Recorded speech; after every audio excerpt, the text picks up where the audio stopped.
पहला प्रश्न। हर बार यहां आती हूं तो बिना सन्यास लिए चली जाती हूं। सन्यास का भाव तो कई बार मन में उठता है, लेकिन लेने का साहस नहीं जुटा पाती। मैं डर जाती हूं, सोचती हूं क्या इस मार्ग पर मैं आनंद से चल सकूंगी या रास्ता आधा छोड़कर वापस लौट आना पड़ेगा। छोड़ देती हूं सन्यास का भाव तो इस दुनिया में जहां मैं अब तक चल रही हूं, चलना निरर्थक मालूम पड़ता है। मैं क्या करूं, मार्ग बताने की अनुकंपा करें। चंद्ररेखा, नए का सदा ही भय लगता है। परिचित दुखद भी हो तो भी परिचित है, भय नहीं लगता। ज्ञात आनंद ना भी दे रहा हो तो भी सुरक्षा मालूम होती, जाना माना है। अनजान में उतरना, अपरिचित में उतरना, भय बिल्कुल स्वाभाविक है। इसलिए भय की समस्या ना बनाओ। जब भी कोई व्यक्ति किसी नए मार्ग पर कदम बढ़ाता है तो झिझकता है, लेकिन नए पर कदम बढ़ाने से ही जीवन में विकास है। जो पुराने वर्तुल में ही घूमता रहता है, कोल्हू का बैल हो जाता। सदा विचारणीय यह है कि जिस ढंग से मैं जी रहा हूं, उस ढंग से जीने में आनंद उपलब्ध हो रहा है। अगर नहीं हो रहा है उपलब्ध तो जोखिम उठानी चाहिए। नए रास्ते, नई जीवन की पद्धति, नई खोज करनी ही होगी। इतना तो तय है कि तुम्हारे पास खोने को कुछ भी नहीं। पुराने जीवन से आनंद तो मिला नहीं है। मिल जाता तो नए की कोई जरूरत भी ना थी। पुराना तो व्यर्थ हो गया है, एक बात निश्चित है। नया सार्थक भी निकल सकता है, व्यर्थ भी निकल सकता है, मगर नए में कम से कम एक संभावना है सार्थक होने की। पुराना तो निचुड़ चुका, उसे तो देख लिया, समझ लिया, जी लिया, नहीं कुछ पाया। जैसे कोई रेत से तेल निचोड़ता रहा हो। अब कब तक रेत के साथ सिर मारना है? मैं नहीं कहता कि नए से आनंद मिल ही जाएगा, क्योंकि आनंद मार्ग पर कम निर्भर होता है, मार्गी पर ज्यादा निर्भर होता है। पथ पर कम निर्भर होता है, पथिक पर ज्यादा निर्भर होता है। इसलिए असली बदलाहट पथ की नहीं होती, असली बदलाहट तो पथिक की होती। मगर पथ की बदलाहट से शुरुआत होती। तुम बाहर हो, इसलिए बाहर से ही रूपांतरण शुरू करना होगा। बाहर की बदलने की हिम्मत जुटाओ तो भीतर बदलने की हिम्मत भी सघन होगी। और अगर थोड़ी बूंदें पड़ने लगी आनंद की, तो उमंग और उत्साह से नए का अन्वेषण शुरू हो जाएगा। मगर एक बात तो तय है कि तुम्हारे पास खोने को कुछ भी नहीं। इसलिए व्यर्थ चिंता मत लो। मिला क्या है पुराने को पकड़े रखने से? तो खो भी कुछ न जाएगा। और जब खोने को कुछ नहीं है तो डर क्या है? या तो कुछ मिलेगा, ज्यादा से ज्यादा यही होगा कि नए से भी नहीं मिलेगा, तो फिर और नए को खोजेंगे। हमेशा ध्यान इसका करो कि जिस ढंग से हम जिए हैं, जो हम अब तक सोचे हैं, विचारे हैं, उससे कुछ मिला है या नहीं, विचार उसका करो। भविष्य का विचार मत करो कि क्या मिलेगा क्या नहीं मिलेगा, क्योंकि भविष्य तो अज्ञात है, संन्यास तो अपरिचित है। प्रयोग में उतरने से ही पता चलेगा। स्वाद लोगे तो ही पता चलेगा। स्वाद के पहले कैसे तय करोगे कि स्वादिष्ट है वस्तु या नहीं? किसी पे भरोसा करना होगा, किसी ने जिसने स्वाद लिया हो। यहां तुम आती हो चंद्ररेखा, मैंने स्वाद लिया है, मैं तुम्हें कहता हूं आओ बढ़ो। और यहां बहुत हैं जो मस्त हो रहे हैं, डूब रहे हैं। उनकी मस्ती और डुबकी देखकर ही तो तुम्हारे मन में भी सन्यास का भाव उठता है। नहीं तो सन्यास का भाव क्यों उठे? तुम्हारा हृदय आंदोलित हो रहा है, सिर्फ तुम्हारा मस्तिष्क बाधा डाल रहा है। मस्तिष्क सदा ही रूढ़िवादी होता है, हृदय सदा नए के साथ जाने को आतुर होता है, और मस्तिष्क सदा पुराने के साथ बंधा रहने के लिए तैयार। मस्तिष्क के पास अतीत के अतिरिक्त कुछ भी नहीं। मस्तिष्क के पास जो भी है स्मृति की संपदा है, वह सब अतीत है। मस्तिष्क का भविष्य होता ही नहीं। कोई भी चीज मस्तिष्क का हिस्सा बनती है जब अतीत हो जाती, जब तुम्हारा अनुभव हो जाता तब मस्तिष्क का हिस्सा बनता है। मस्तिष्क जीता है अतीत में, मुर्दा में, इसलिए मस्तिष्क डरता है भविष्य में जाने में। हृदय सदा तैयार है छलांग लेने को। तुम्हारा हृदय तो उत्साह से भरा है, तुम्हारा हृदय तो उठा लेना चाहता है कदम। मस्तिष्क चालाकियां बरत रहा है। मस्तिष्क कहता है ठहरो, सोचो, पहले निर्णय करो, कहीं ऐसा ना हो कि जाओ भी नए पथ पर और कुछ ना मिले, कहीं ऐसा ना हो कि बीच से लौटाना पड़े, कहीं ऐसा ना हो कि जीवन की पद्धति बदलो, इतना श्रम उठाओ और श्रम के अनुकूल पुरस्कार ना हो। तो थोड़ा सोचो, गणित बिठाओ, हिसाब लगाओ। लेकिन मस्तिष्क की सुनी अगर तो कभी कदम उठ ना सकेगा। थोड़ा सोचो, छोटा बच्चा मां के पेट में है, अभी जन्म होने के करीब है। अगर मस्तिष्क हो, अगर बुद्धि पैदा हो गई हो, तो बुद्धि कहेगी कहां जाते हो? जीवन की ये प्रक्रिया, ये ढंग, ये गर्भ में रहना कितना सुखद है। कोई झंझट नहीं, कोई चिंता नहीं, कोई दायित्व नहीं। 24 घंटे सोए रहो। कहां जाते हो? पता नहीं बाहर क्या होगा, कौन सी मुसीबतें आए, कौन सी चुनौतियां आए। अगर बच्चे के पास थोड़ा गणित हो, तर्क हो, तो कोई बच्चा मां के गर्भ से पैदा ही ना हो। लेकिन गणित नहीं होता, गणित बाद में आता है, सौभाग्य की बात। तर्क बाद में आता है। बच्चे के पास तो सिर्फ हृदय होता है, नए के लिए आतुर, उत्सुक। अगर हम बुद्धि की बात मान के चलें तो पृथ्वी जरा जीर्ण से भर जाती। इस देश में ऐसा ही हुआ है। लोगों ने अतिशय बौद्धिकता के साथ अपने गठबंधन बना लिए, इसलिए यह देश जरा जीर्ण हो गया है। इस देश में यौवन नहीं रहा, यह खंडहरों में जी रहा है। यह अब भी अतीत के ही गुणगान करता है। इसके पास कोई उमंग नहीं है नए के लिए।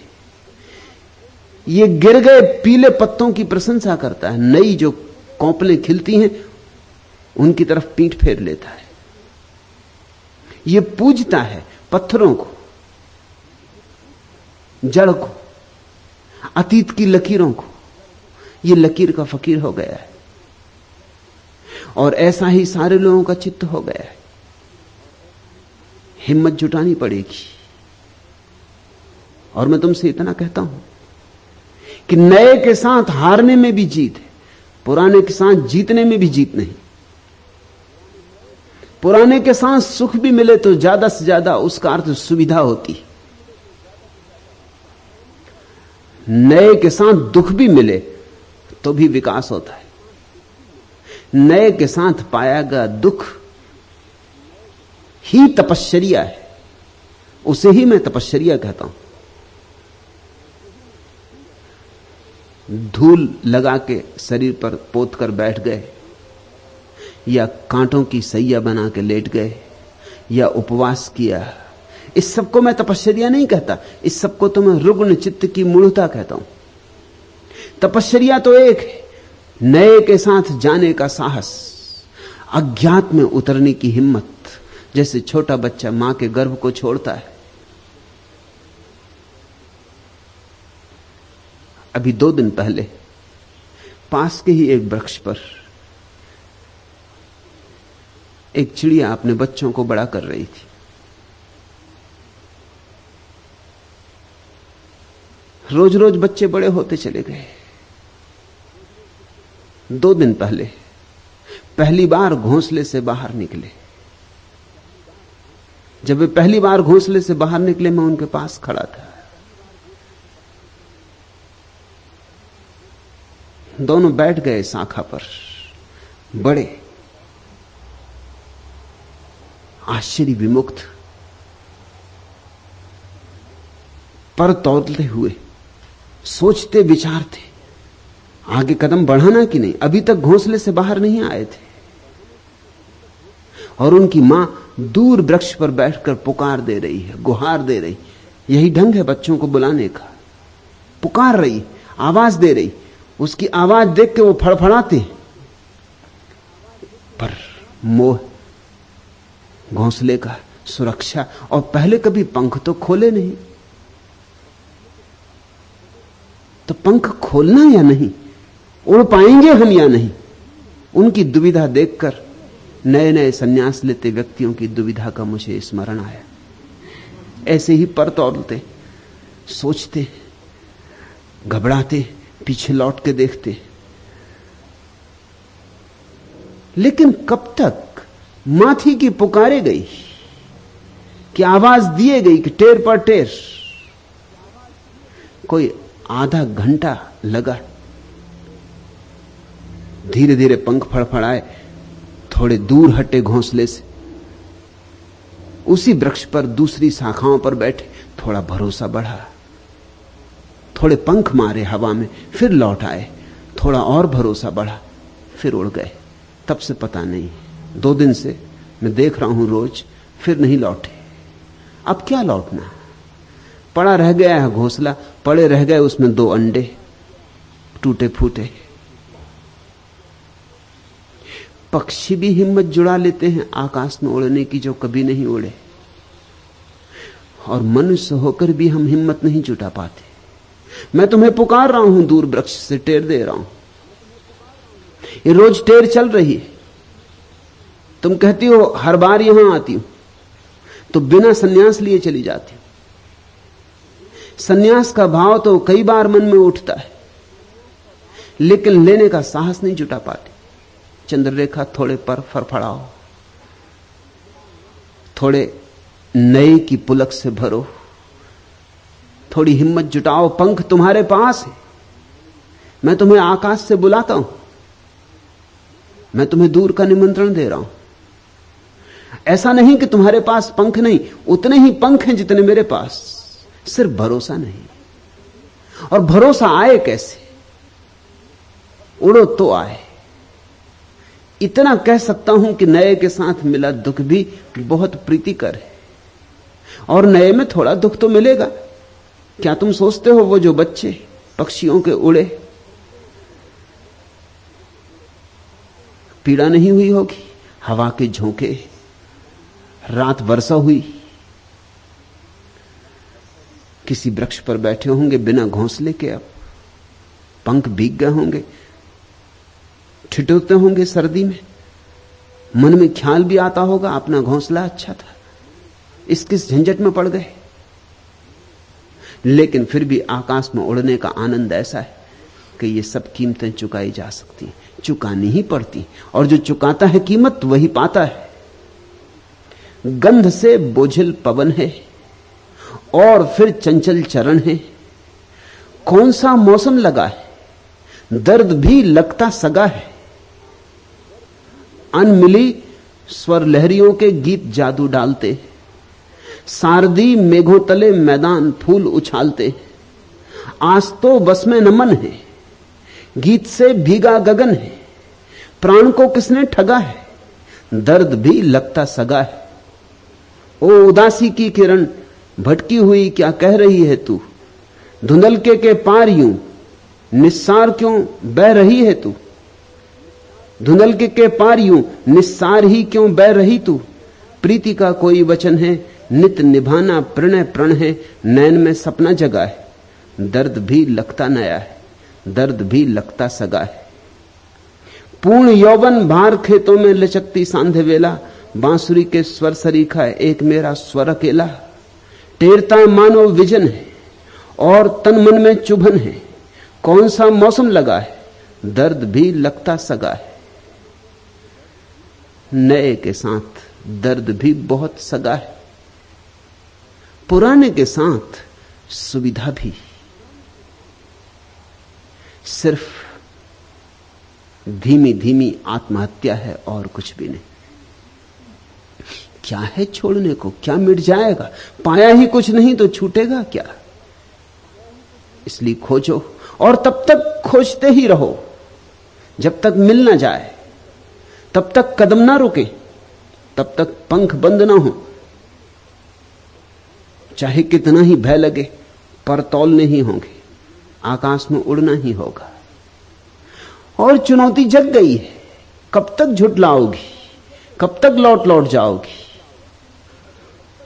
ये लौट जाना आदत ना बन जाए, ये लौट जाना भी लकीर ना बन जाए।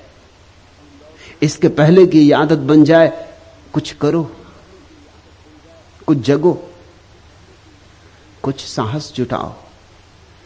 पार करना चाहते हो इस गरजते सिंधु को यदि, प्राण लेकर आज लहरों में उतरना ही पड़ेगा।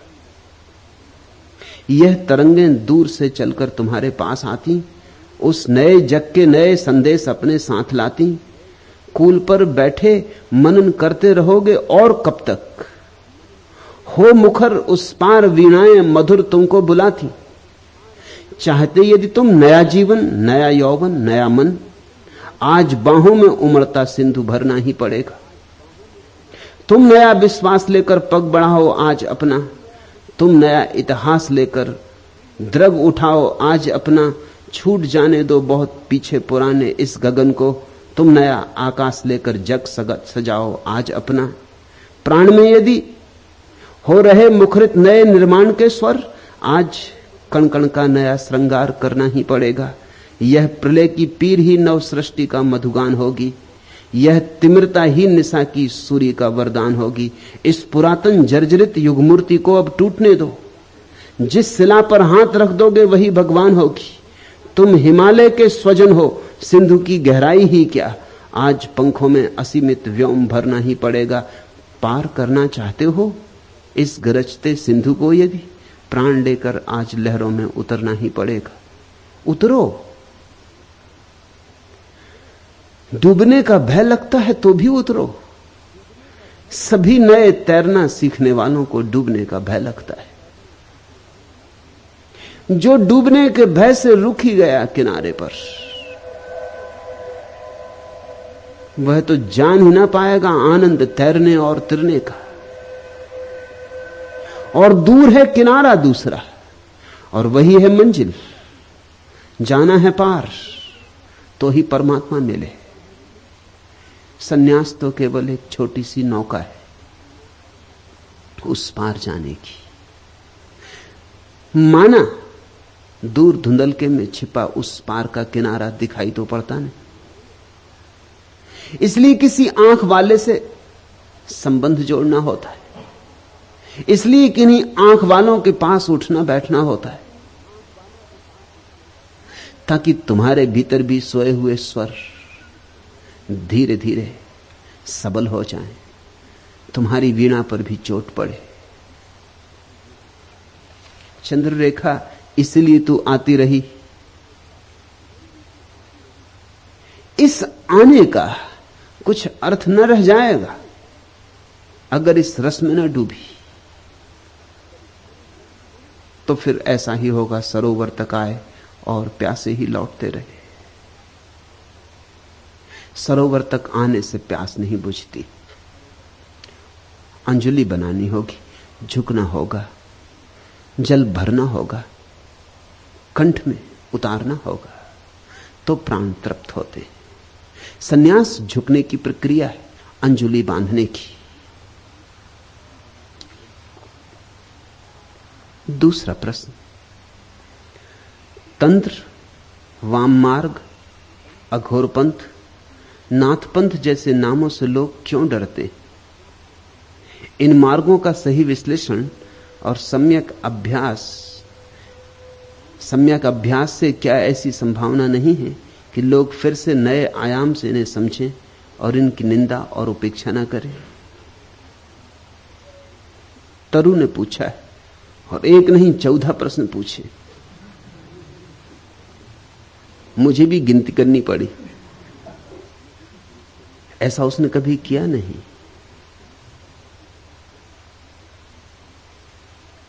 गोरख से कुछ संबंध रहा है। कोई सोई स्मृति जग गई, कोई झरना फूट पड़ा।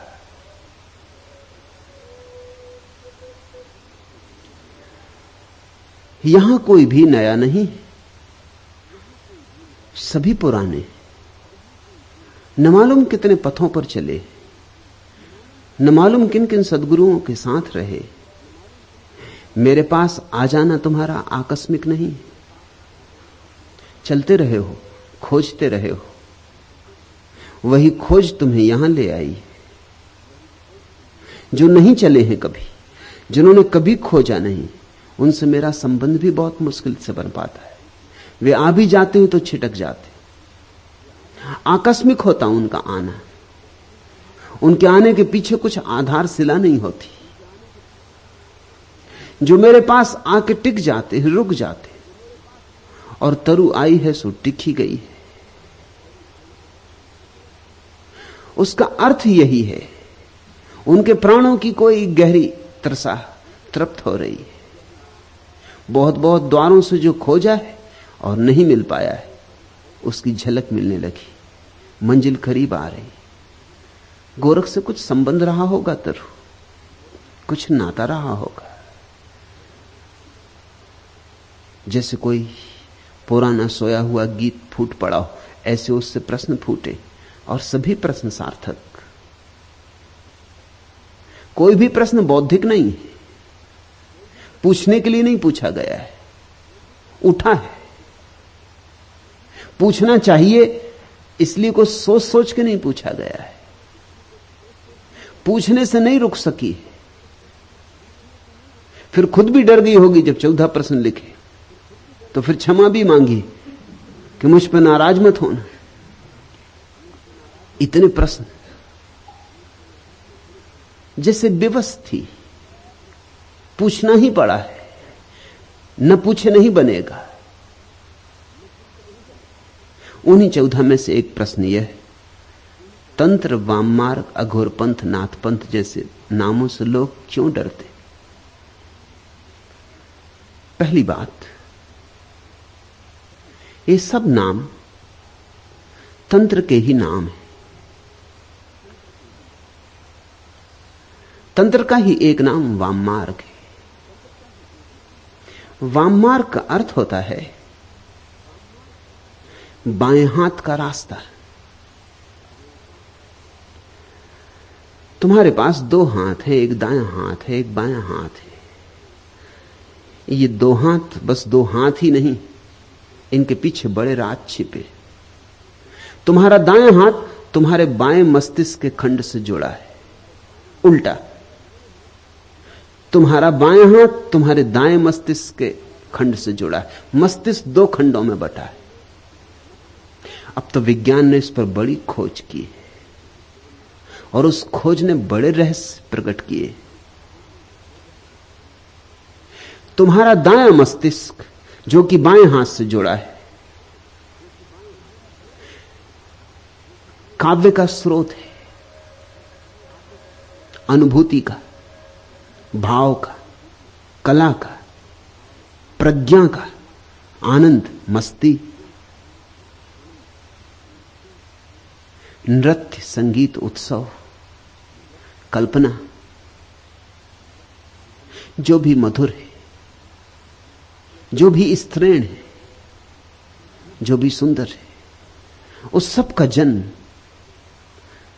तुम्हारे दाएं मस्तिष्क में होता है। उस दाएं मस्तिष्क का प्रतीक है बायां हाथ। तुम्हारा दायां हाथ जुड़ा है बाएं मस्तिष्क से। बाएं मस्तिष्क में पैदा होता है तर्क, गणित, कर्मठता, कार्यकुशलता, चालाकी, राजनीति, कूटनीति, संसार, गद्य, विज्ञान, हिसाब किताब, उपयोगिता, बाजार, इस सब का संबंध बाएं मस्तिष्क से है। संसार सदा से दाएं हाथ पर जोर देता रहा है, क्योंकि दाएं हाथ में उपयोगिता है, हिसाब किताब है, गणित है, तर्क है, बाजार है, दुकान है, व्यवहार है। बायां हाथ खतरनाक मालूम होता रहा है, सदा से खतरनाक मालूम होता रहा है। कवि का क्या भरोसा, गणितज्ञ का भरोसा किया जा सकता है, नर्तक का क्या भरोसा,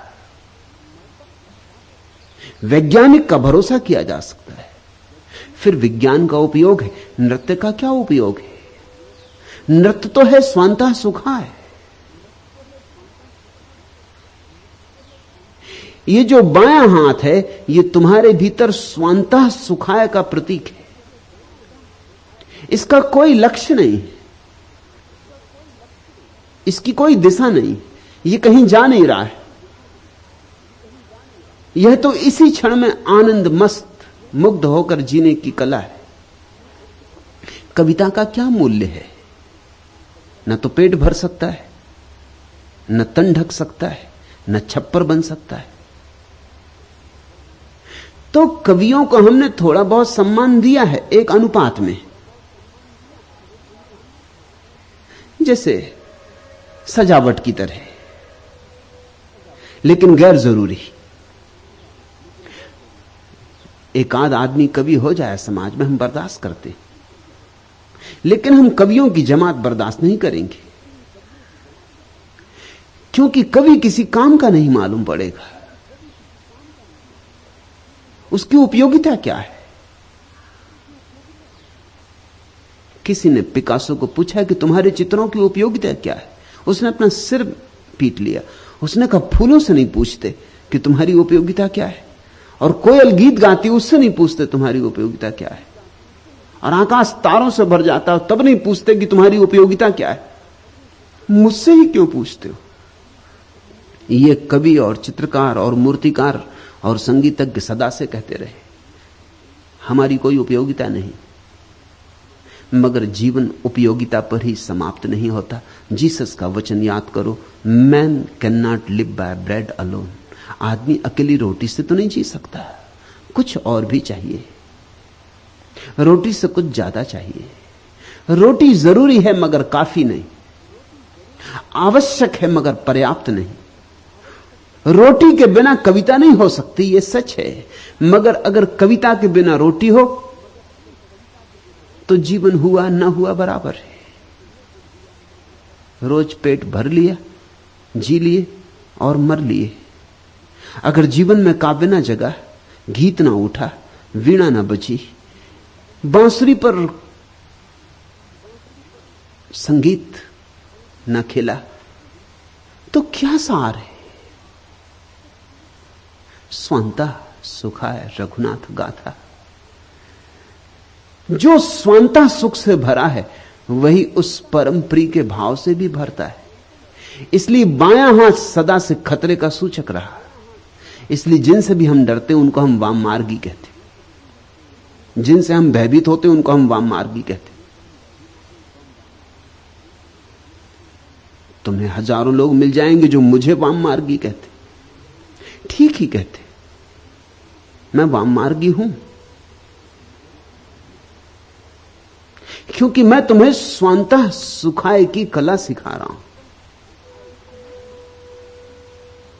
हिसाब किताब ही सब कुछ नहीं है, हिसाब किताब के बाहर भी एक जगत है, और वही जगत तृप्तिदायी है। उसी जगत में परितोष है, उसी जगत में प्रकाश है।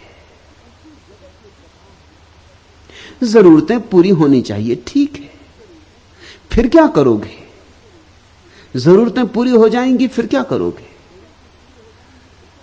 आज पश्चिम में यही अड़चन आ गई है, जरूरतें पूरी हो गई, जो बाहर की जरूरतें थी पश्चिम ने पूरी कर ली। समझना कठिनाई। जरूरतें पूरी करने के लिए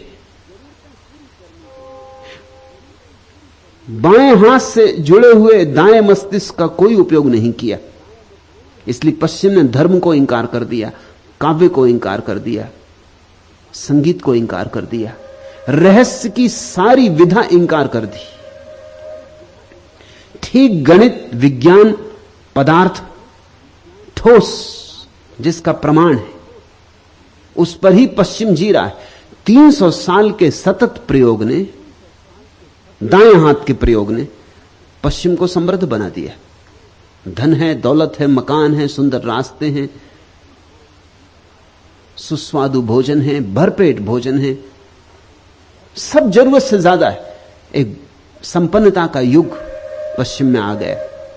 लेकिन 300 साल निरंतर वो जो स्वांतः सुखाय का स्रोत है उसको इंकार करके आया। तो पश्चिम संपन्न तो हो गया, लेकिन अब क्या करे? क्योंकि उसके पास सिर्फ सुख को भोगने की कला ही नहीं बची। पश्चिम किम कर्तव्य विमूढ़ है। अब कहां जाएं? अब क्या करें? काम का जगत जो हो सकता था हो चुका। पश्चिम के भीतर बड़ी बेचैनी है। रविवार के दिन भी पाश्चात्य मनुष्य छुट्टी नहीं मना पाता। छुट्टी मनाने की आदत ही भूल गई। काम और काम और काम, काम पर इतना जोर दिया है कि काम को भगवान बना दिया, तो लीला की कला भूल गई। तो बैठ के हंसे बोलें कि वीणा बजाएं, कि बगिया में घास उगाएं, कि मस्त होकर लेट जाएं तारों तले, कि नौका विहार करें। नहीं, ये सारी बात अर्थहीन है, क्योंकि 300 साल एक ही बात दोहराई और सिखाई गई स्कूल से लेकर विश्वविद्यालय तक कि काम का मूल्य है। तो आज अगर कोई आदमी अपनी नाव पर लेटा हुआ आकाश के तारों के नीचे तिर रहा है झील में, तो उसे लगता है कि मैं कोई पाप कर रहा हूं, क्योंकि काम पुण्य है, मैं पाप कर रहा हूं। एक अपराध भाव पैदा हो गया है सुख के क्षण में। जब भी तुम सुखी होते हो तुमको लगता है कुछ तुम गलती कर रहे हो, कुछ भूल कर रहे हो। क्या कर रहे हो? गीत गुनगुना रहे हो, कंठ में ही दबा देना चाहते हो गीत को। इससे क्या होगा? तर्क उठाते, गणित खड़ा हो जाता है। इससे क्या होगा? इससे क्या लाभ है? क्यों ये बांसुरी बजा रहे हो? कुछ काम करो। मेरे पास लोग आते, वो तो कहते हैं आप लोगों को ध्यान सिखाते। ध्यान से क्या होगा? कुछ काम सिखाइए। काम की उपयोगिता है, और मैं नहीं कहता कि काम छोड़ दो, मगर मैं तुमसे यह कहना चाहता हूं कि काम की उपयोगिता यही है कि तुम बेकाम क्षणों में आनंदित हो सको। काम का उपयोग यही है कि तुम निष्काम हो सको। 6 दिन तुम जो बाजार में मेहनत करते हो वो इसीलिए ताकि 7वें दिन पांव पसारो, धूप में लेटो, कि वृक्ष की छाया तले बैठो, कि फूलों से बात करो, कि चांतारों से गुफ्तगू हो, कि मस्ती के गीत गाओ, कि पैरों में घूंघर बांधो और नाचो। यह लक्ष्य था 6 दिन मेहनत करने का। और जब 5 दिन मेहनत करने से काम चल जाए तो 5 दिन मेहनत करना, 2 दिन नाचना। जब 4 दिन मेहनत करने से काम चल जाए तो 3 दिन, ऐसे घटाते जाना। काम को तो घटाते जाना है, विश्राम को बढ़ाते जाना है। विश्राम लक्ष्य। जिनके जीवन में विश्राम नहीं है, ध्यान नहीं, उनके जीवन में विक्षिप्तता आनी शुरू हो जाती। जैसे काम पूरा हुआ उनकी समझ में नहीं आता आप क्या करें। अगर पश्चिम में बहुत लोग पागल हो रहे हैं तो उसका कारण है काम के दिन तो समाप्त हो गए, काम पूरा हो गया, काम को ही जीवन समझा, अब जीवन समझ में नहीं आता कि और जीवन क्या हो सकता है। बहुत लोग आत्महत्या कर रहे हैं, उसका कारण भी वही है। क्या सार है अब जीने का? अब धन को जोड़ जोड़ के इकट्ठा कर लिया, अब कितना जोड़ते जाएं? ये भूल ही गए कि धन किस लिए जोड़ते थे। धन जोड़ते थे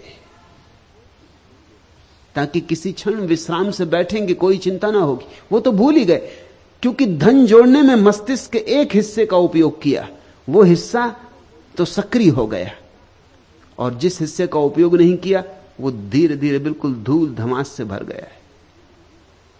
वाममार्ग का अर्थ होता है जीवन का लक्ष्य काम नहीं है, विश्राम। जीवन का लक्ष्य धन नहीं है, ध्यान है। जीवन का लक्ष्य गणित नहीं है, काव्य है। जीवन का चरम शिखर विज्ञान से उपलब्ध नहीं होगा, धर्म से उपलब्ध होगा। सदा से वाममार्ग निंदा का शब्द रहा, और अतीत में तो स्वभाव था, कारण भी थे, क्योंकि जितने तुम पीछे जाओगे उतनी दुनिया दीन थी, दरिद्र थी, साधन नहीं थे। उन दीन दरिद्रता के दिनों में अगर लोगों ने काम को बहुत बहुमूल्य दिया, बहुत कीमत दी, स्वाभाविक मालूम होता है। और जिन लोगों ने काम की जगह विश्राम को मूल्य दिया,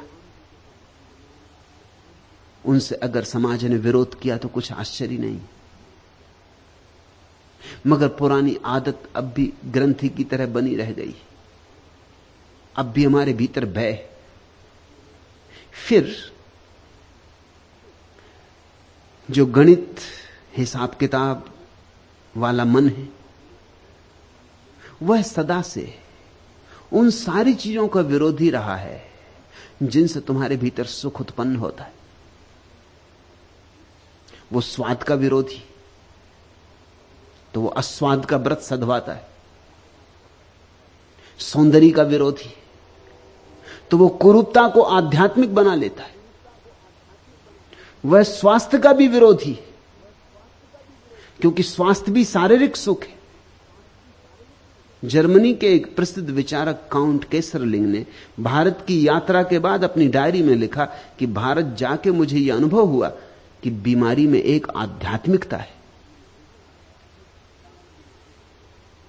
स्वास्थ्य में एक तरह की नास्तिकता है, क्योंकि स्वास्थ्य शरीर का होता है। इसलिए आध्यात्मिक व्यक्ति को स्वास्थ्य का रस नहीं लेना चाहिए, वो तो देह का दुश्मन है। इसीलिए प्रेम का दुश्मन हो गया संसार, क्योंकि प्रेम बड़ा सुख है। सारी चीजों की दुश्मनी साध ली। वाम मार्ग ने इसका विपरीत संदेश दिया है। वाम मार्ग कहता है प्रेम प्रार्थना है और प्रेम परमात्मा है, और वाम मार्ग कहता है कुछ भी छोड़ना नहीं, क्योंकि जो भी परमात्मा ने दिया है उसकी उपयोगिता है, उसका उपयोग करो और उसे सीढ़ी बनाओ, उसे परमात्मा की मंदिर की सीढ़ी में रूपांतरित करो। पत्थर मत समझो मार्ग के, अवरोध मत समझो, सीढ़ियां बनाओ, ऊपर उठो। काम वासना की भी सीढ़ी बनाओ, उसका भी विरोध मत करो। वाम मार्ग का अद्भुत संदेश है कि अगर तुम बुद्धिमान हो तो तुम जहर का ऐसा उपयोग करोगे कि वह औषधि हो जाए, अगर तुम बुद्धू हो तो तुम औषधि को भी जहर बना लोगे। यह बुनियादी सूत्र है वाम मार्ग का कि बुद्धिमान जहर को भी औषधि बना लेता है। यही तो बुद्धिमानी है। भगोड़े कायर होते हैं, बुद्धिमान नहीं होते। वाम मार्ग भगोड़ा नहीं है। इस संसार में अब तक भगोड़ों की बड़ी प्रतिष्ठा रही, उसका कारण है क्योंकि भगोड़ों को देखकर तुम्हें यह समझ में आने लगता है कि वो हमसे विशिष्ट है। तुम धन के पीछे पागल हो और एक आदमी ने लात मार दी धन को और जंगल चला गया, तुम तत्क्षण प्रभावित हो जाते हो, तुम प्रभावित इसलिए हो जाते हो कि मेरा इतना धन में मोह है और इस आदमी में जरूर कुछ गरिमा है, इसने लात मार दी। इसलिए तुम महावीर से ज्यादा प्रभावित होते हो बजाय जनक के। जनक का नाम कुछ ज्यादा सुना नहीं जाता।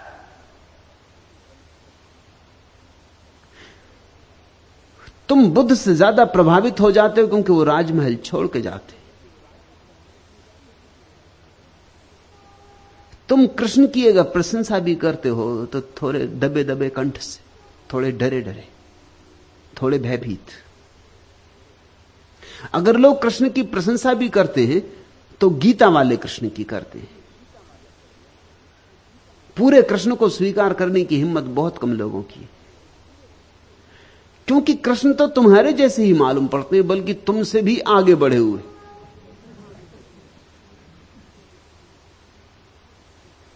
तुम किसी तरह अपने को समझा लेते हो कि चलो वे भगवान थे, किया होगा, नाचे होंगे गोपियों के साथ, मगर यह आदमी के लिए शोभा नहीं देता। तुम शायद कृष्ण को भगवान कह के बच जाना चाहते हो। तुम एक बहाना खोजते हो। तुम्हारा चित्त तो गड़बड़ होने लगता है, तुम्हें बेचैनी होने लगती। मैं एक घर में मेहमान था, एक हिंदू परिवार में। संभ्रांत परिवार है, कुलीन परिवार है।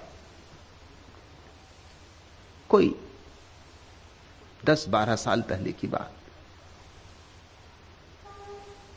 मेरी किताब संभोग से समाधि की ओर छपी थी। वे बड़े बेचैन थे। उन्होंने मुझसे कहा कि आप नाम कम से कम कोई और रखते थे।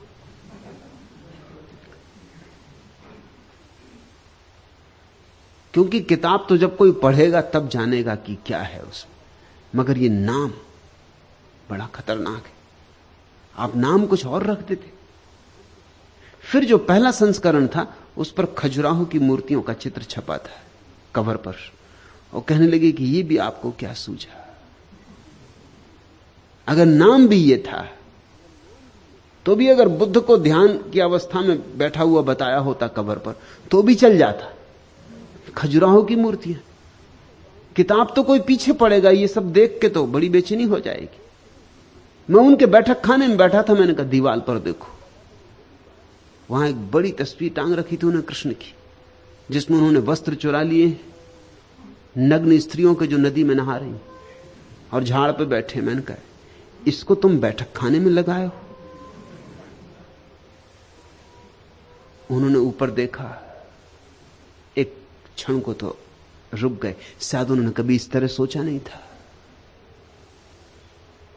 उन्होंने कहा आप ठीक कहते, ये लगी है तस्वीर, ये पिता के जमाने से लगी है। और कभी कभी मुझे संकोच होता भी है, लेकिन इस पर कोई ध्यान देता नहीं, क्योंकि भगवान है, वो ठीक कर रहे हैं। इसको हमने स्वीकार कर लिया है। मगर दोबारा जब मैं उनके घर गया, तस्वीर हट गई थी। मैंने उनसे पूछा क्या हुआ? उन्होंने कहा कि नहीं, जिस दिन से आपने इशारा किया मैं सचेत हो गया, फिर मुझे बड़ी बेचैनी होने लगी। फिर मैंने कहा इस तस्वीर को हटाई देना उचित है, तो तस्वीर हटा दी। तुम्हारा कृष्ण का स्वीकार भी अधूरा अधूरा है। तुम कृष्ण में से बहुत सी बातें काट छांट कर डालना चाहोगे। तुम कृष्ण में संशोधन करने को सदा तत्पर हो। कृष्ण को लोग अपने अपने हिसाब से मानते हैं। जितना मान सकते उतना मान लेते, बाकी छोड़ देते।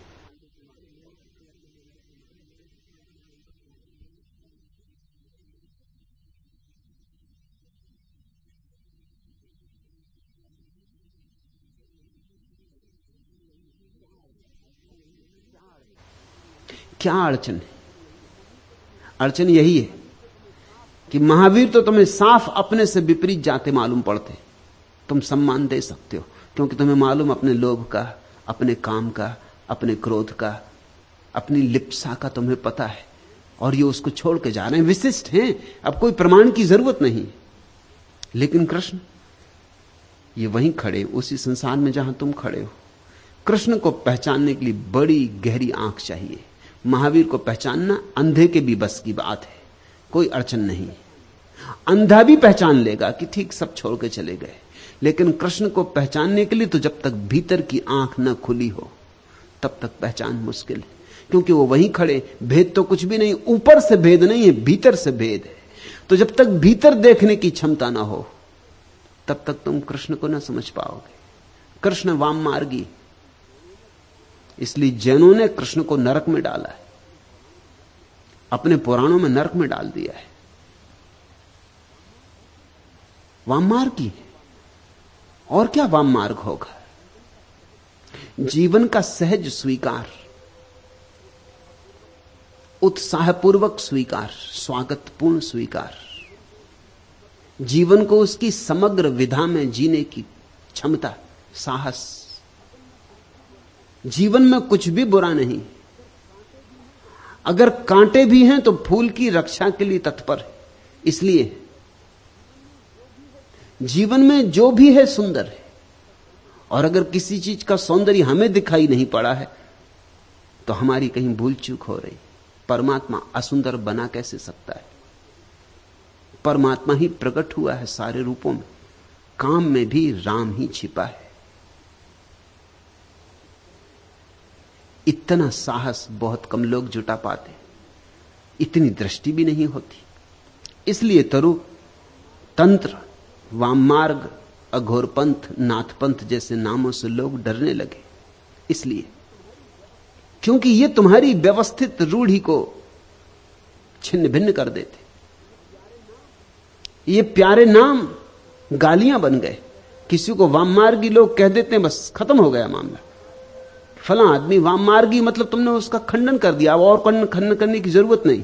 अब वो क्या कहता है, क्यों कहता है, इस तर्क और विस्तार में जाने का प्रयोजन नहीं। वाम मार्ग का लेबल लगा दिया, वो आदमी खत्म हो गए। अघोर पंथ, अघोर जैसा प्यारा शब्द गाली बन गया। किसी को अघोरी कह तो वो लड़ने को तैयार हो जाता। लोग अघोरी कहते ही किसी को तभी जब उनको गाली देनी होती। अघोर शब्द का अर्थ समझते हो? अघोर का अर्थ होता है सरल। किसी को घोरी कहो तो गाली हो सकती, घोर का अर्थ होता है जटिल। कहते ना घोर घमासान, खूब भयंकर युद्ध हुआ तो उसको कहते हैं घोर घमासान। जटिल, उलझा हुआ तो घोर। अघोर का अर्थ होता है सरल, बच्चे जैसा निर्दोष। लेकिन लोग अघोरी गाली देना चाहते तब कहते हैं, लोग कहते हैं मोरारजी देसाई अघोरी, क्योंकि जीवन जल पीते। अघोरी उनका मतलब यह है कि गाली दे रहे हैं वो। अघोर तो सिर्फ थोड़े से बुद्धों के लिए उपयोग में लाया जा सकता है। गौतम बुद्ध अघोरी, कृष्ण अघोरी, क्राइस्ट अघोरी, लाओत्सु अघोरी, ऐसे लोगों के लिए ही सिर्फ उपयोग में लाया जा सकता है। गोरख अघोरी, सरल, निर्दोष, सीधे साधे, इतने सरल कि गणित जीवन में है ही नहीं। हिसाब किताब लगाने का भाव ही चला गया है। तुम तो जिसको धार्मिक कहते हो वो भी हिसाब किताब लगाता है। वो देखता है कि इतने उपवास करूं तो स्वर्ग मिलेगा, इतने व्रत रखूं तो स्वर्ग मिलेगा, इतना दान करूं तो स्वर्ग मिलेगा। ये सब हिसाब किताब है। इस दान में भी बाजार है, इस दान में भी व्यवसाय है, सौदा है। इस पुण्य में भी छिपा हुआ पाप है। अघोरी का अर्थ होता है सरल सीधा, जिसके जीवन से हिसाब किताब समाप्त ही हो गया, जो बच्चों की भांति जीता है। यह तो परम अवस्था है, परमहंस अवस्था है अघोर। मगर ये गालियां बन गई दुर्भाग्य से। नाथपंथ, गोरखनाथ और उनके गुरु मच्छिंद्र नाथ के कारण तंत्र की यह शाखा नाथ पंथ कहलाने लगी। भाव बड़ा प्यारा है। नाथ का अर्थ होता है मालिक, जिसको सूफी कहते हैं या मालिक। सब उसका है, मालिक का है। हम भी मालिक के, संसार भी उसका, सब उसका। जैसी उसकी मर्जी वैसे जिएंगे, जैसा जिलाएगा वैसे जिएंगे। हम अपनी संकल्प को आरोपित ना करेंगे, हम चेष्टा से न जिएंगे। हम ऐसे बहेंगे जैसे कोई नदी की धार में बह जाए, हम तैरेंगे नहीं। यह भाव है। उस मालिक के रहते हम अपना संकल्प क्यों बीच में लाएं? हमारा संकल्प आया कि अहंकार आया, अहंकार आया कि हम भटके, तो हम तो बिना अहंकार के जिएंगे, उसकी जैसी मर्जी। जैसे सूखा पत्ता हवा में उड़ता, पश्चिम जाए कि पूरब, दक्षिण जाए कि उत्तर, उसे कोई चिंता नहीं, हवा जहां ले जाए। लड़ता नहीं, प्रतिरोध नहीं करता, संघर्ष नहीं करता कि मैं तो पश्चिम जाऊंगा, कि मुझे पूरब नहीं जाना, मुझे क्यों पूरब लिए जा रहे हो। नहीं, पत्ते की क्या मर्जी, ऐसा जो हो जाए तो समझना कि नाथपंथी। ऐसे ही रहे गोरख, इस सहज मर्जी से रहे, इस सरलता से रहे। मगर लोग अहंकार से जीते। इस जगत में अधिकतम लोगों के जीवन की भाषा अहंकार की भाषा है। स्वभावतः इतने सरल लोग उन्हें बर्दाश्त नहीं होंगे। उन्हें तो लगेगा बड़ा खतरा पैदा हो गया। इतनी सरलता से लोग जीने लगेंगे, उनको लगता तो फिर नीति का क्या होगा, अनीति ही अनीति फैल जाएगी, जैसे अभी नीति है। ये बड़े मजे की बातें, लोग इस तरह की बातें करते हैं जैसे कि अभी नीति है फिर अनीति फैल जाएगी। कहां है नीति? कैसी नीति? नीति के नाम पर पाखंड है। थोथे मुखौटे लगाए लोग बैठे, झूठे मुखौटे लगाए लोग बैठे। नीति कहां है? लेकिन लोग समझते हैं कि अगर सब लोग सरल होने लगे, सहज जीने लगे, स्वाभाविक होने लगे और कहा कि जैसी परमात्मा की मर्जी, तो फिर नीति खंडित हो जाएगी। बात उल्टी ही है। लोग संकल्प से जी जी के अनैतिक हो गए। मनुष्य से ज्यादा अनैतिक और कौन है इस पृथ्वी पर? मनुष्य से ज्यादा हिंसक और कौन है इस पृथ्वी पर? मनुष्य से ज्यादा संघातक और कौन है इस पृथ्वी पर? पशु पक्षी कम से कम अपनी जाति के लोगों को मार के नहीं खाते। कोई सिंह सिंह को मार के नहीं खाता, कोई बाज बाज को नहीं हमला करता। आदमी अकेला पशु है इस पूरी पृथ्वी पर जो स्वयं की जाति में ही मार काट करता है, और थोड़ी बहुत नहीं, लाखों की, करोड़ों की। हत्या करने में ऐसा रस और बड़ा मजा है। इसको भी नैतिक जामा पहना दिया जाता है। इसको कहते हैं जिहाद। धर्मयुद्ध हो रहा है, धर्मयुद्ध हो रहा तो फिर मारो, फिर कोई हर्जा नहीं। जितने मारे उतना ही लाभ है, जितने मारे उतना स्वर्ग निश्चित है। लोग जिहाद कर रहे हैं, धर्मयुद्ध कर रहे हैं सदियों से, एक दूसरे को काट रहे हैं परमात्मा के नाम पर। काटना है उन्हें, नाम कोई भी हो।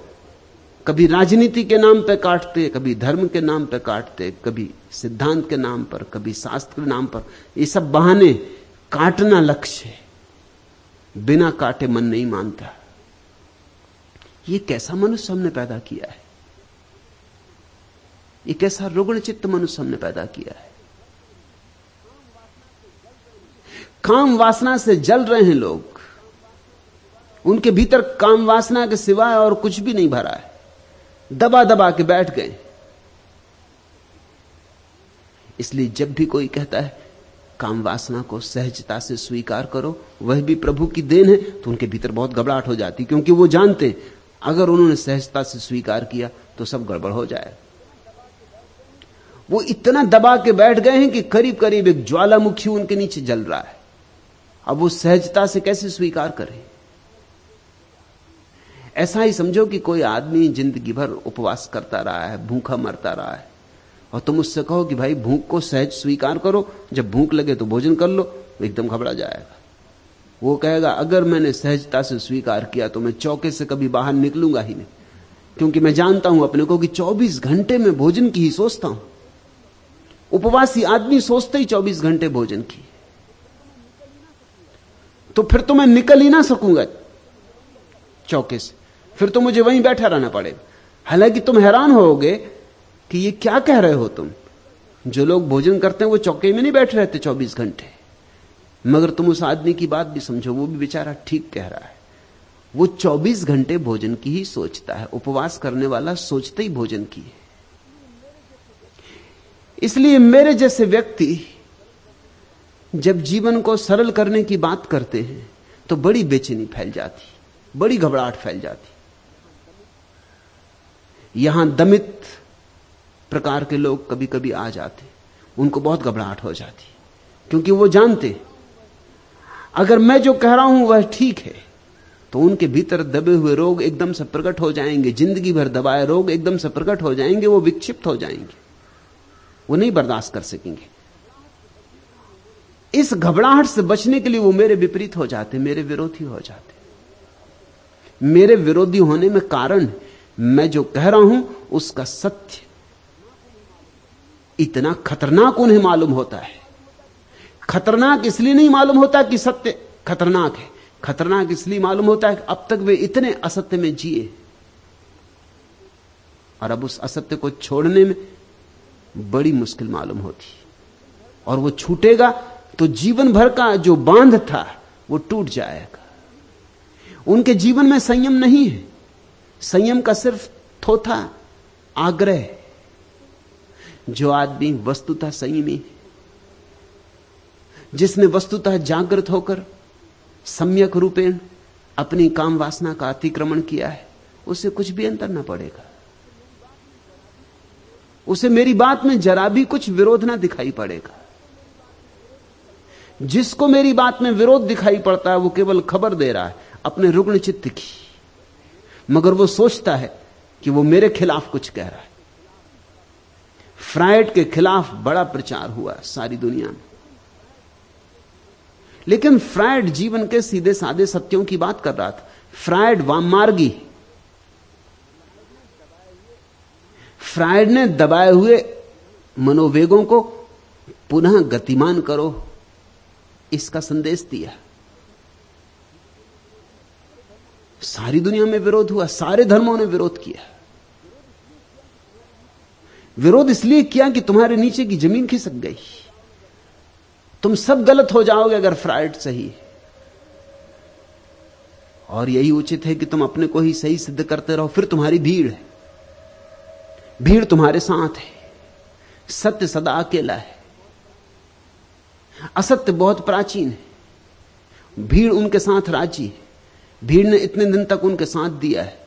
भीड़ की सारी न्यस्त स्वार्थ की व्यवस्था उनसे जुड़ गई। तुम एकदम घबरा जाते हो, तुम एकदम भयभीत हो जाते हो। अपने भय से, अपनी घबराहट से तुम विरोध करने लग जाते हो। लेकिन सत्य ऐसे हारता नहीं, सत्य बार बार लौट आता है। वाम मार्ग लौट लौट के आता रहेगा।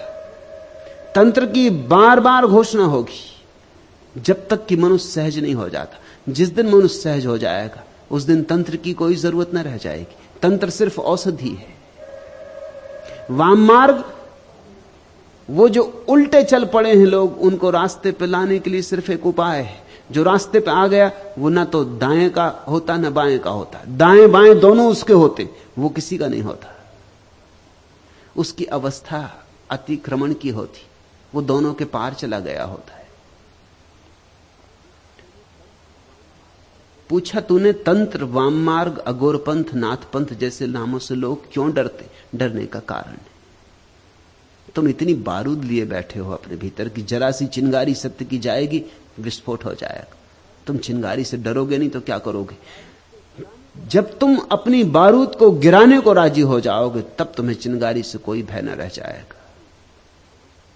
तुम डरते उसी बात से हो जिस बात से तुम्हारे भीतर बेचैनी पैदा होती, और सत्य बड़ा बेचैन करता है। अगर असत्य के साथ आग्रह पूर्वक संबंध बना लिए हो, अगर असत्य के साथ भांवर डाल ली है, तो सत्य बहुत बेचैन करता है। मुल्ला नसरुद्दीन की शादी हुई तो जैसा मुसलमानों में रिवाज है, सुहागरात पत्नी ने मुल्ला के सामने अपना घूंघट उठाया, बुर्का उठाया। मुल्ला ने पहले दफे पत्नी देखी, पहले तो देखी नहीं थी, एकदम निराश होकर रह गया। इससे ज्यादा बदशक्ल स्त्री उसने जीवन में देखी नहीं थी। रिवाज के अनुसार पत्नी ने पूछा कि मैं किस किस के सामने बुर्का उघाड़ सकती हूं? तो मुल्ला ने कहा, तू किसी के सामने उघाड़, बस मेरे सामने मत उघाड़। दुनिया भर के सामने उघाड़, तुझे जिसके सामने उघाड़ना हो उघाड़, मेरे सामने भर मत उघाड़ना। अब ये बुर्का पड़ा ही रहे तो अच्छा।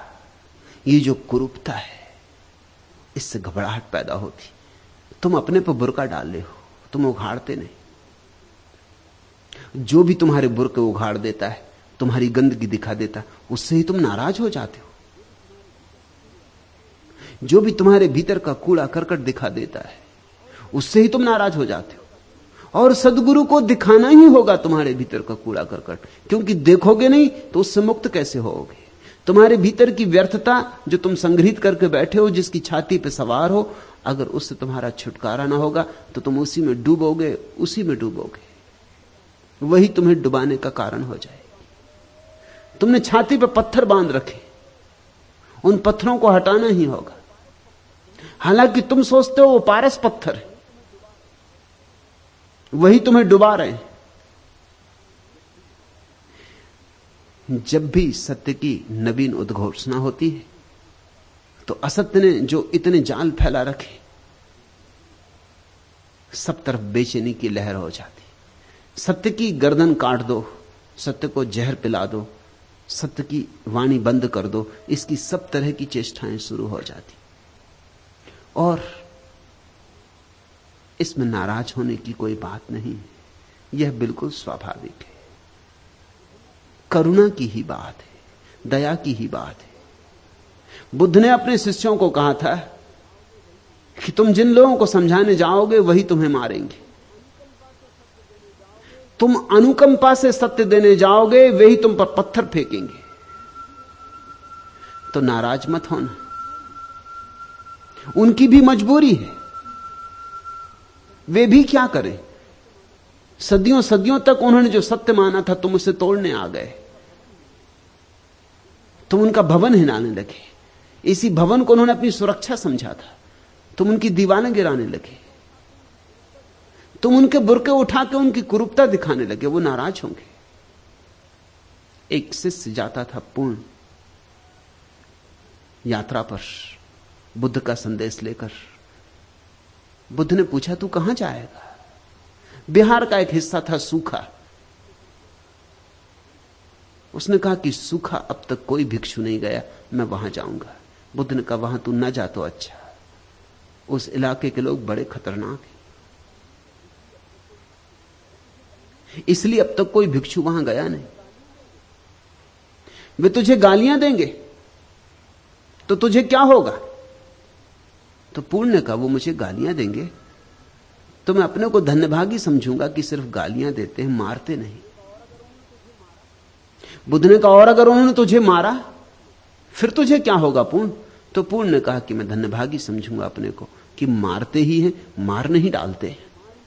बुद्ध ने कहा, एक सवाल और, अगर वो मार ही डालें तो मरते मरते तुझे क्या होगा? तो पूर्ण ने कहा कि और क्या होगा, यही कि कितने भले लोग हैं कि उस देश से छुटकारा दिला दिया जिस देश में रहता तो शायद कोई भूल चूक हो जाती, अब भूल चूक ना हो सकेगी। उस देश से छुटकारा दिला दिया जिसमें रहता तो शायद कहीं पैर गलत रास्तों पर पड़ जाते, कुछ से कुछ हो जाता, भटक जाता। उस देश से छुटकारा दिला दिया। उनके प्रति अनुकंपा से भरा हुआ मरूंगा। उनके प्रति कृतज्ञता से भरा हुआ मरूंगा। बुद्ध ने कहा फिर तू जा, फिर तू कहीं भी जा, तू जहां भी जाएगा वहीं तू मित्र पाएगा, क्योंकि तुझे अब शत्रु दिखाई नहीं पड़ सकता। नहीं दिखाई पड़ने से शत्रु नहीं हो जाता, ऐसा नहीं है, मगर जिसको शत्रु दिखाई पड़ना बंद हो जाता है वही सत्य की उद्घोषणा कर सकता है। शत्रु तो होंगे पैदा, तत्क्षण पैदा हो जाएंगे। सत्य के शत्रु निरंतर पैदा होते। हमारी इतनी समझ कहां कि हम सत्य को पचा पाएं, इतनी छाती कहां हमारी बड़ी कि हम सत्य को अपने भीतर समाविष्ट करें, अपने भीतर मेहमान बन जाने दें। हम आतिथ्य बने सत्य के, सत्य अतिथि बने, इसकी हमारी पात्रता कहां।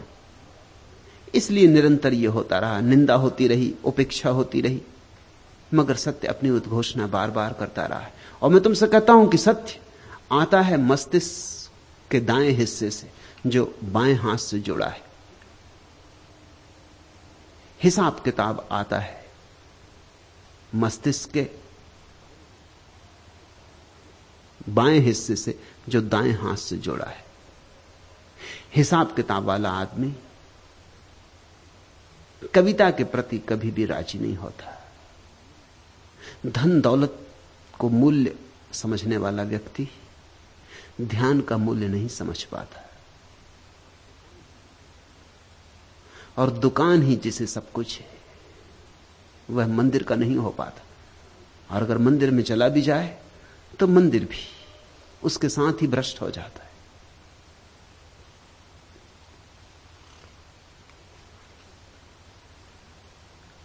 तीसरा प्रश्न,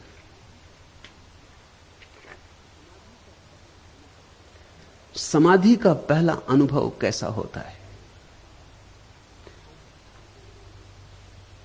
होगा तो ही जानोगे। कहा जा सके ऐसा नहीं है। कुछ कुछ इशारे किए जा सकते हैं, जैसे अंधेरे में अचानक दिया जल जाए, ऐसा होता है। या जैसे बीमार मरता हो और अचानक कोई दवा लग जाए, मरते मरते कोई दवा लग जाए और जीवन की लहर, जीवन की पुलक फिर फैल जाए, ऐसा होता है। जैसे कोई मुर्दा जिंदा हो जाए, ऐसा होता है समाधि का पहला अनुभव।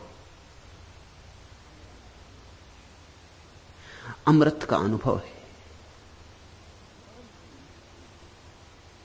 परम संगीत का अनुभव है। पर होगा तो ही होगा, और होगा तो ही तुम समझ पाओगे। मेरे कहने से समझ में ना आ सकेगा। प्रेम में जैसा होता है, अब कोई किसी को कैसे समझाए जिसने प्रेम ना किया हो, जिसने प्रेम जाना ना हो।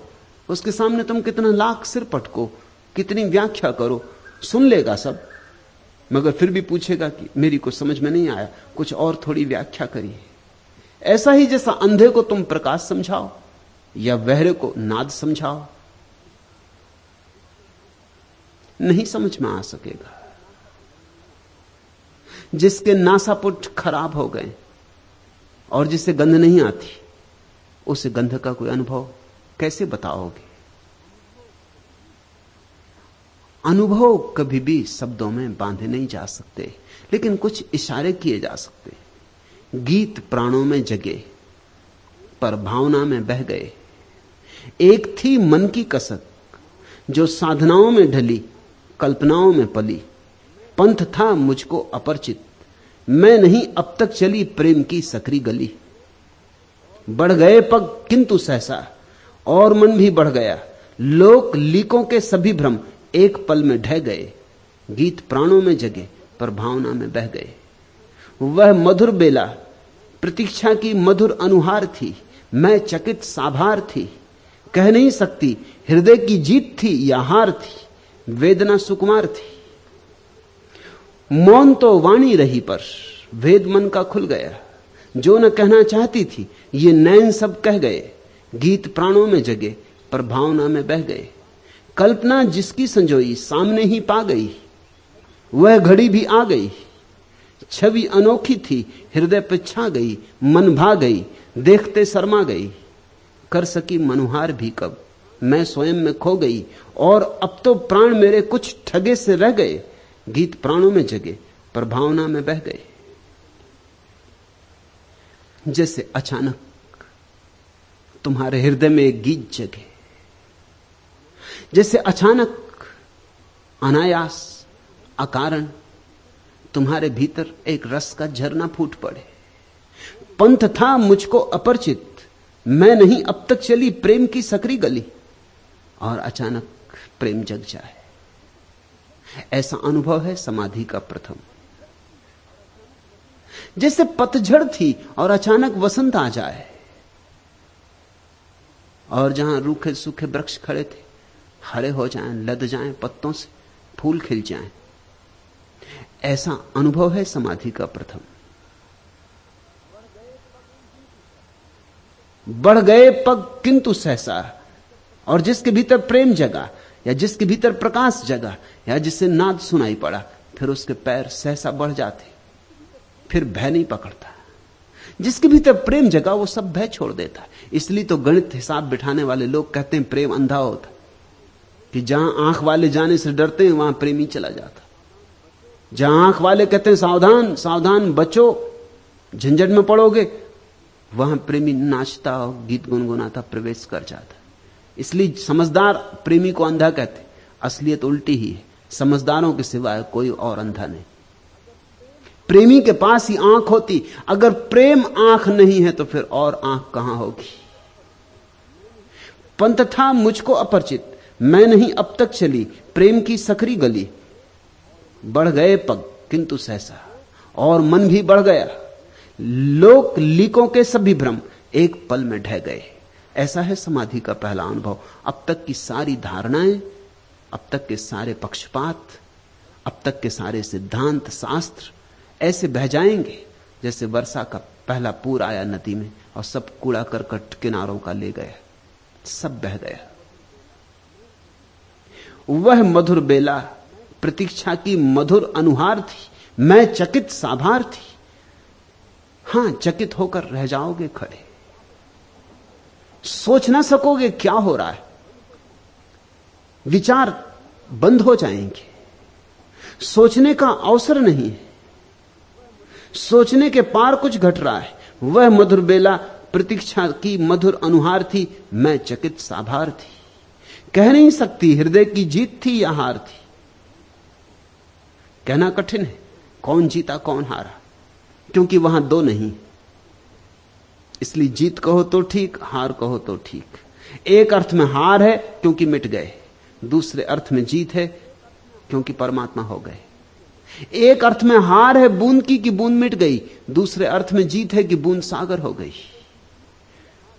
कह नहीं सकती हृदय की जीत थी या हार थी, वेदना सुकुमार थी, पर इतना पक्का है कि वो जो पीड़ा थी बड़ी प्री थी, बड़ी मीठी थी।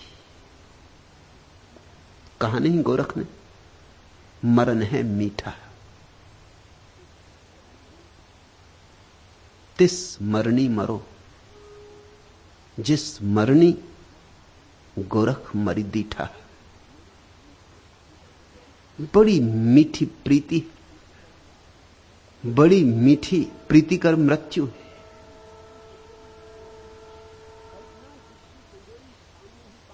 कल्पना जिसकी संजोई सामने ही पा गई।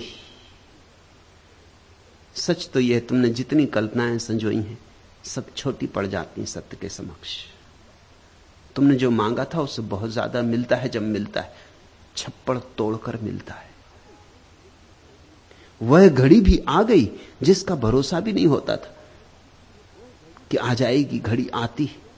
वह घड़ी भी आ गई, छवि अनोखी थी, हृदय पर छा गई, मन भा गई, देखते शर्मा गई।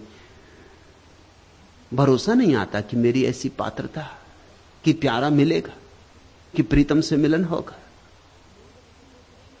कर सकी मनुहार भी कब, कहते कुछ ना बना, स्वागत के दो शब्द ना बोले जा सके। मैं स्वयं में खो गई और अब तो प्राण मेरे कुछ ठगे से रह गए। समाधि का पहला अनुभव जैसे बिल्कुल ठग गए, जैसे बिल्कुल लुट गए, हारे कि जीते पता नहीं, इतना भर पक्का है कि सीमाएं टूट गई, संकीर्णताएं टूट गई, उतरा पूरा आकाश। कबीर ने कहा है, बूंद में समुद्र समाना, बूंद में समुद्र समा गया, सीमा में असीम आ गया, दृश्य में अदृश्य, जो गोचर था उसके भीतर अगोचर खड़ा हो गया। समाधि का पहला अनुभव इस जगत का सर्वाधिक बहुमूल्य अनुभव है। और फिर अनुभव पर अनुभव, कमल पर कमल खिलते चले जाते, फिर कोई अंत नहीं, फिर पंक्तिबद्ध कमल खिलते चले जाते। फिर ऐसा कभी होते ही नहीं कि समाधि के अनुभव कम पड़ते हो, बढ़ते ही चले जाते। इसलिए परमात्मा को अनंत कहा है कि उसका अनुभव कभी चुकता नहीं। जीसस के जीवन में उल्लेख है कि जब बपतिस्मा वाले जान ने, ये भी एक अद्भुत आदमी था जान,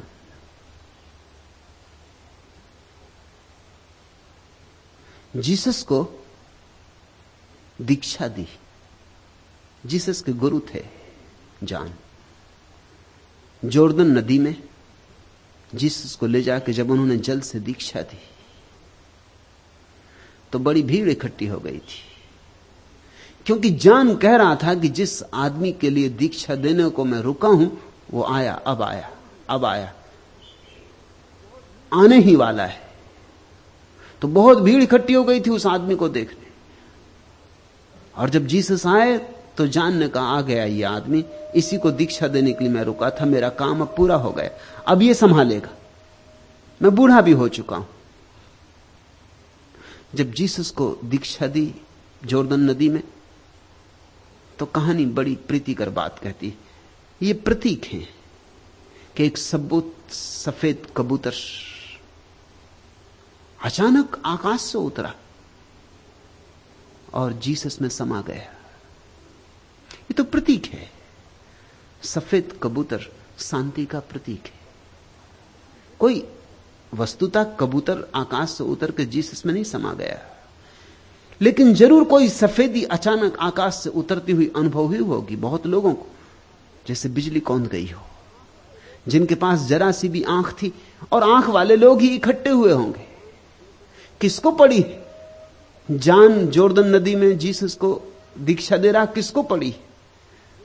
प्यासे इकट्ठे हुए होंगे, जिन्हें थोड़ी बूंदें लग गई थी वे इकट्ठे हुए होंगे, जिन पर थोड़े रंग के छींटे पड़ गए थे वो इकट्ठे हुए होंगे, जिन पर थोड़ी जान की गुलाल पड़ गई थी वो इकट्ठे हुए होंगे।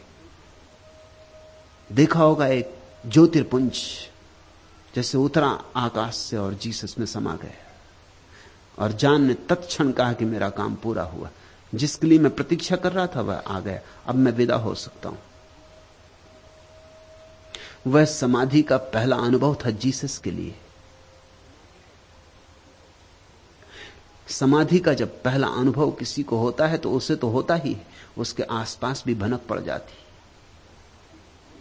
कहते हैं जब बुद्ध को समाधि का पहला अनुभव हुआ तो बेमौसम फूल खिल गए। यह भी प्रतीक है, जैसे कबूतर यहूदियों का प्रतीक है, शांति का प्रतीक। फूल का खिल जाना भारतीय प्रतीक है। बेमौसम, अचानक।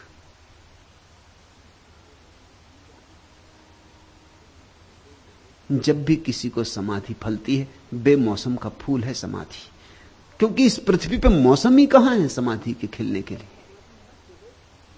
इस पृथ्वी पर समाधि न खिले यह तो बिल्कुल सामान्य बात है, समाधि खिले यही असामान्य है। यह पृथ्वी तो रेगिस्तान है, यहां हरियाली कहां, रसधार कहां।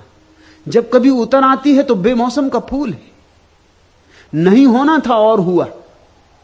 चमत्कार है, समाधि चमत्कार है। अनुभव तुम्हें होगा तो ही जान पाओगे।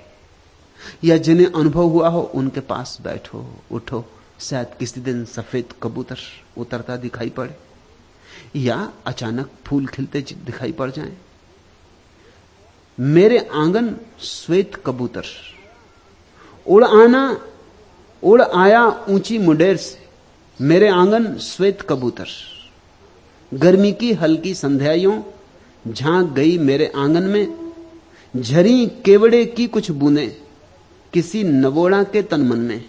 लहर गई सतरंगी चूनर ज्यों तन्वी के मृदुल गात पर, उड़ आया ऊंची मुंडेर से मेरे आंगन श्वेत कबूतर। मेरे हाथ रची मेहंदी और बगिया में बौराया फागुन, मेरे कान बजी बंसी धुन, घर आया मनचाहा पाहुन। एक पुलक प्राणों में चितवन, एक नैन में मधुर मधुरतर, उड़ाया ऊंची मुंडेर से मेरे आंगन श्वेत कबूतर। कोई सुंदर स्वप्न सुनहले आंचल में चंदा बनाया, कोई भटका गीत उनीदा मेरी सांसों से टकराया। छिटक गई हो जैसे जूही मन प्राणों में महक महक कर, उड़ाया ऊंची मुंडेर से मेरे आंगन श्वेत कबूतर। मेरा चंचल गीत के लगता घर आंगन दहरी दरवाजे, दीप जलाती सांझ उतरती प्राणों में सहनाई बाजे। अमराई में बिखर गए हो, अमराई में बिखर गए री, फूल सरीखे सरस सरस्वर, उड़ाया ऊंचे मुंडेर से मेरे आंगन श्वेत कबूतर। आता है उतर एक श्वेत कबूतर समाधि के पहले अनुभव में। चारों तरफ फूल खिल जाते, बंसी की धुन बज उठती, भीतर कोई सहनाई बजाने लगता है, सारे नाद जगते। मेरे कान बजी बंसी धुन, घर आया मनचाहा पाहुन। आ गया मेहमान जिसकी प्रतीक्षा है, अतिथि। जानते हो ना, इस देश में हमने मेहमान को अतिथि इसलिए कहा कि वो बिना तिथि बतलाए आता था। परमात्मा ही एकमात्र अतिथि बचा है अब तो, बाकी सब अतिथि तो तिथि बतला के आते। अब तो वो खबर कर देते हैं कि आ रहे हैं, वो ये कह देते हैं कि धक्का एकदम से देना ठीक नहीं, आ रहे हैं समझ जाओ कि तैयार कर लो अपने को, क्योंकि अतिथि को देखकर कोई प्रसन्न तो होता नहीं। पहले से खबर आ जाती तो तैयारी हो जाती, गाली गलौज जो देनी है दे लेते हैं लोग।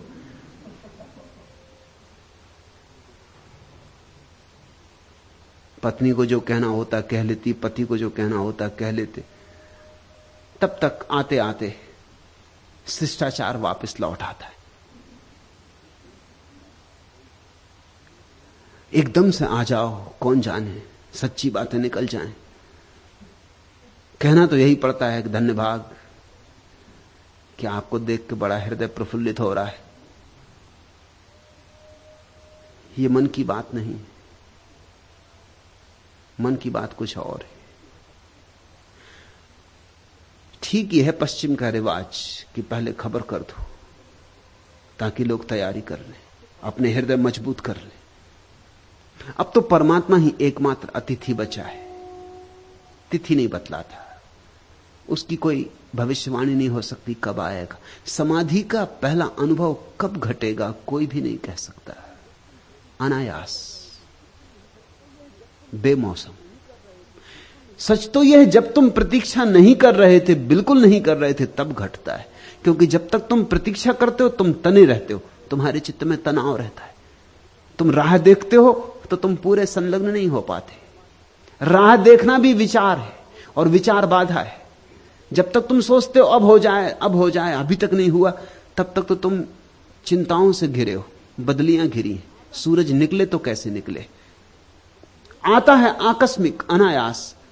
जब तुम सिर्फ बैठे होते हो, कुछ भी नहीं कर रहे होते, ध्यान भी नहीं कर रहे होते, समाधि का पहला अनुभव तब होता है। क्योंकि जब तुम ध्यान भी कर रहे होते हो तब भी तुम्हारे मन में कहीं वासना सरकती रहती, शायद अब हो जाए, अब होता होगा, अभी तक नहीं हुआ, बड़ी देर लगाई, शिकायतें उठती रहती। ध्यान करते करते करते करते एक दिन ऐसी घड़ी घटती है कि तुम बैठे होते हो, ध्यान भी नहीं कर रहे होते हो, शांत होते हो, बस स्वस्थ होते हो, मौन होते हो, और आ गया मेरे कान बजी बंसी धुन, घर आया मनचाहा फागुन। छिटक गई हो जैसे जूही मन प्राणों में महक महक कर मेरा चंचल गीत किलकता, घर आंगन दहरी दरवाजे, दीप जलाती सांझ उतरती, प्राणों में सहनाई बाजे, अमराई में बिखर गए री, फूल सरीखे सरस सरस्वर। घटती है घटना, परिभाषा मत पूछो, राह पूछो।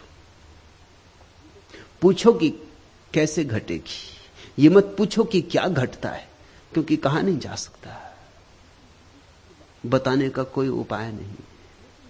ये बात कहने की नहीं, यह बात जानने की ही है। लेकिन विधि बताई जा सकती है, इशारा किया जा सकता है, ऐसे चलो, ऐसे संभलो। चित्त निर्विचार हो, शांत हो, अपेक्षा शून्य हो, वासना तृष्णा से मुक्त हो। बस उसी क्षण में, जब भी ऐसी वसंत की घड़ी तुम्हारे भीतर सज जाएगी, बज उठती भीतर की सहनाई, खिल जाते बेमौसम फूल, उतर आती कोई किरण आकाश से और कर जाती तुम्हें सदा के लिए और भिन्न। फिर तुम दोबारा वही ना हो सकोगे। समाधि का पहला अनुभव और स्नान हो गया। सदियों सदियों से तुम गंदे हो, धूल जम गई, बहुत लंबी यात्राएं की।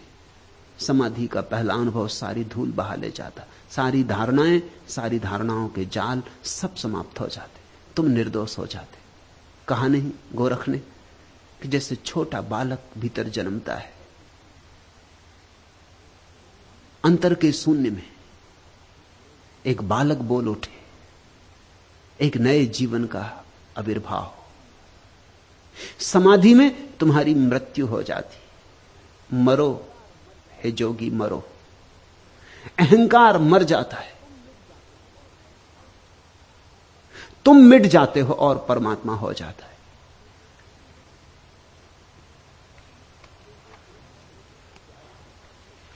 चौथा प्रश्न, प्यारे प्रभु, प्रश्नों के अंबार लगे, उत्तर चुप है, कौन सहेजे इन कांटों को, बगिया चुप है, माली चुप है, प्रश्न स्वयं में रहता चुप है, दिनकर चुप है, रातें चुप है, उठी बदरिया कारी कारी, लगा अंधेरा बिल्कुल घुप है।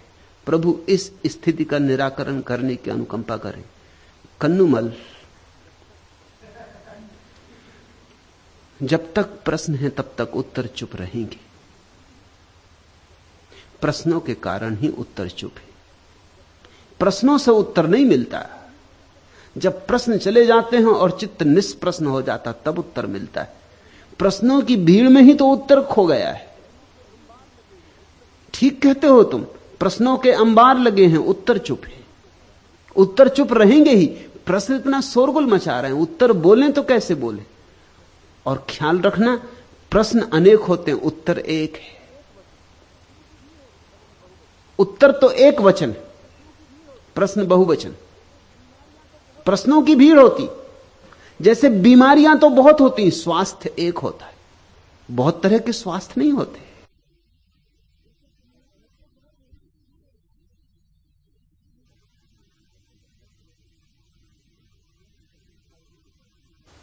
तुम किसी से कहो कि मैं स्वस्थ हूं तो वो ये नहीं पूछता कि किस प्रकार के स्वस्थ, कौन सी भांति के स्वास्थ्य में हो। लेकिन किसी से कहो मैं बीमार हूं तो तत्क्षण पूछता है कौन सी बीमारी। बीमारियां बहुत हैं, स्वास्थ्य एक है। प्रश्न बहुत हैं, उत्तर एक है। और बहुत प्रश्नों के कारण वो एक उत्तर पकड़ में नहीं आता। भीड़ लगी है प्रश्नों की, सच कहते हो। चारों तरफ प्रश्न ही प्रश्न है, प्रश्न से प्रश्न निकलते जाते हैं, खड़े होते जाते हैं, मिटते जाते हैं, नए बनते जाते हैं। तुम इतने घिरे हो प्रश्नों से, ये सच है। मगर इसी कारण उत्तर चुप है। तुम कहते हो प्रश्नों के अंबार लगे हैं, उत्तर चुप है। उत्तर चुप नहीं है, उत्तर भी बोल रहा है, लेकिन उत्तर एक है और प्रश्न अनेक है। नक्कार खाने में तूती की आवाज जैसे खो जाए, बाजार में शोरगुल में कोई धीमा धीमा स्वर में गीत गाए जैसे खो जाए, ऐसा ही सब खो गया है।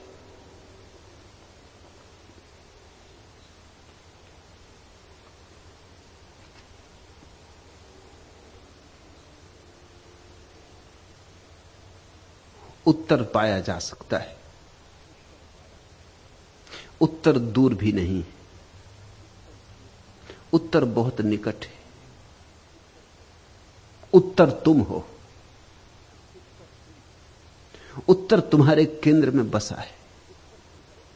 जरा प्रश्नों को जाने दो, प्रश्नों को मूल्य मत दो।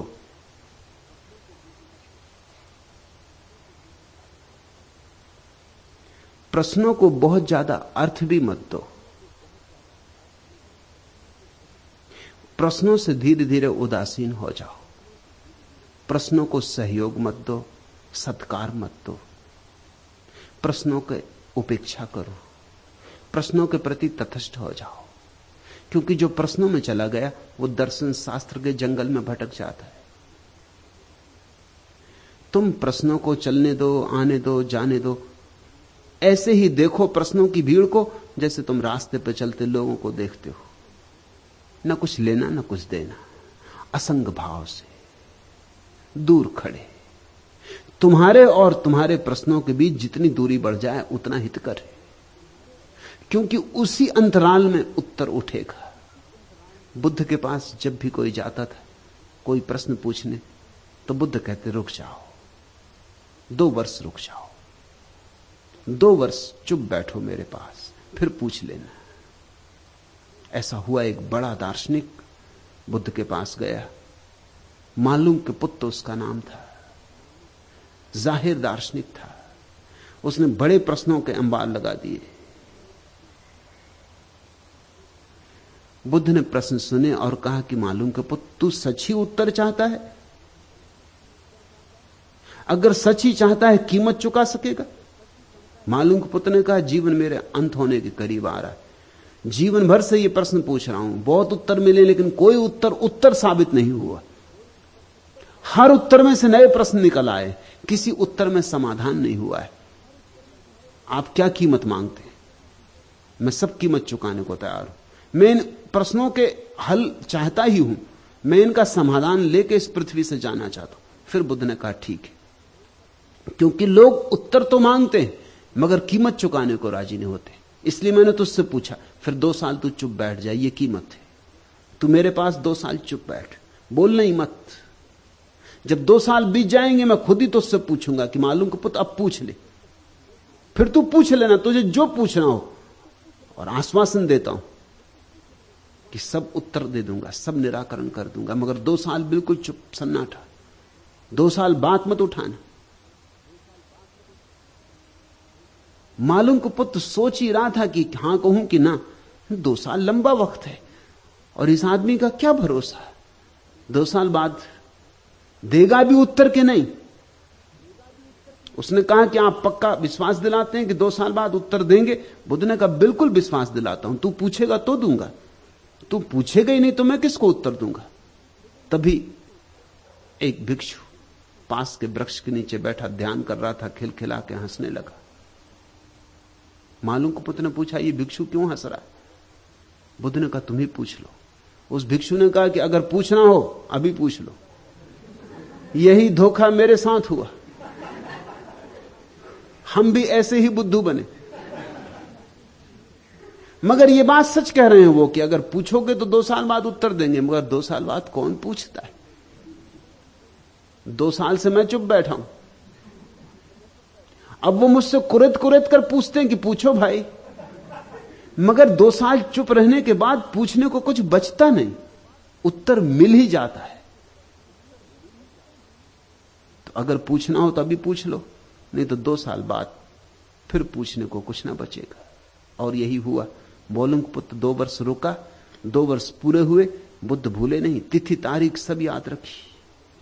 ठीक 2 साल पूरे होने पर मौलुंग पुत्र तो भूल ही गया था, क्योंकि जिसके विचार धीरे धीरे शांत हो जाएं उसे समय का बोध भी खो जाता। क्या समय का हिसाब, कौन दिन आया, कौन वर्ष आया, क्या हिसाब, सब जा चुका था, सब बह चुका था। जरूरत भी क्या थी?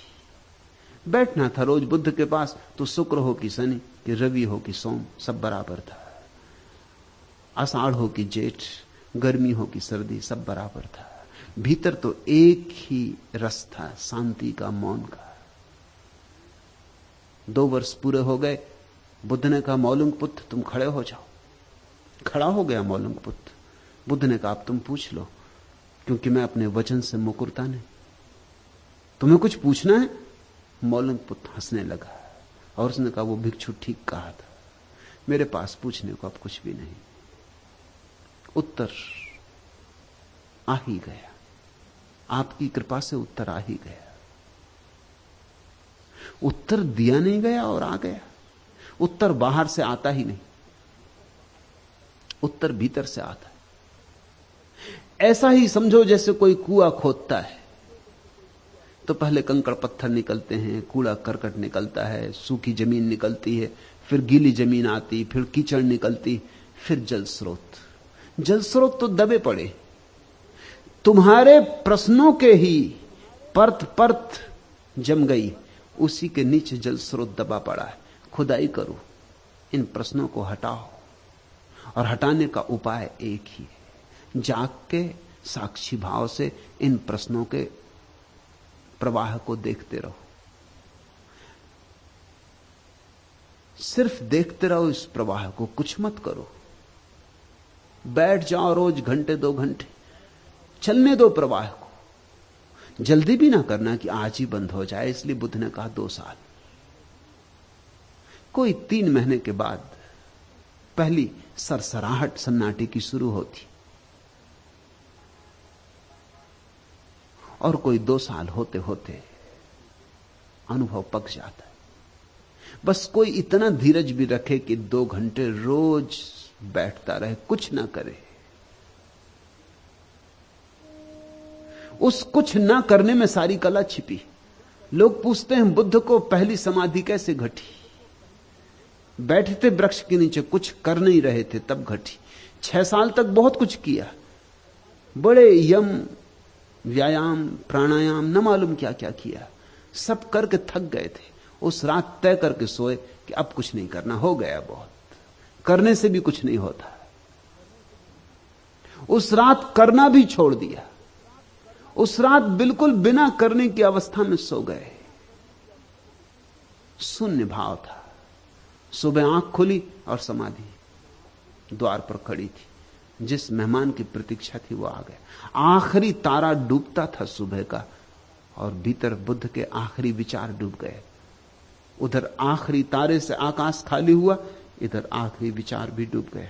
समाधि आ गई, उत्तर आ गया। इसलिए तो समाधि कहते हैं उसे, क्योंकि उसमें समाधान है।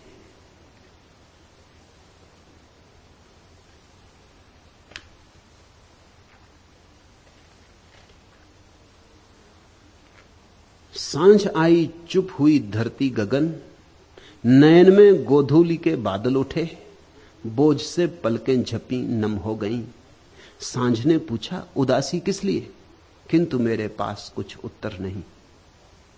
रात आई कालीमा घिरती गई, सघनतम में द्वार मन के खुल गए। दाह की चिंगारियां हंसने लगी। रात ने पूछा जलन यह किस लिए, किंतु मेरे पास कुछ उत्तर नहीं।